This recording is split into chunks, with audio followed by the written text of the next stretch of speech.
Hi friends, मी आहे सावी fashion चॅनलवर तुम्हा सर्वांचं खूप मनापासून स्वागत करते। तर रक्षाबंधनसाठी खूप सुंदर सुंदर असं ब्लाउजचं कलेक्शन घेऊन आलेले आहे। तर पाहू शकता हा पॉप स्लीव्ज आहे। कमी कापडमध्ये अशा प्रकारे आपण पॉप याला लावलेले आहेत आणि खूप सुंदर झालेला आहे। त्यानंतर पाहू शकता पाठीमागे पण डिझाइन छोटा काटवासला बाईमधून त्याची अशी डिझाइन तयार केलेली आहे, खूप सुंदर अशी। तर पाहू शकता इथे मटका गळा टाईप केलेला आहे, दोरी लटकन लावून। त्यानंतर दुसरा जो ब्लाउज आहे कमी कापड होतं त्याच्यामुळे आपण इथे नेटची जी आहे ते पॉप स्लीव्स केलेली आहे आणि सिंपल डीप गोल गळा घेतलेला आहे। कटोरी आहे, कटोरीमध्ये सामोरून कटोरी लावलेली आहे।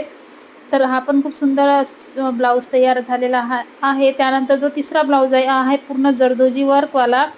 तर सिंपल मध्ये याला फ्रिल बाही केलेली आहे, मागचा पानचा गळा केलेला आहे आणि सामोरून जो आहे तो कटोरीमध्येच केलेला आहे। तर तुम्हाला कसं वाटलं तर कमेंट करून नक्की सांगा, लाईक शेअर सबस्क्राइब जरूर करा।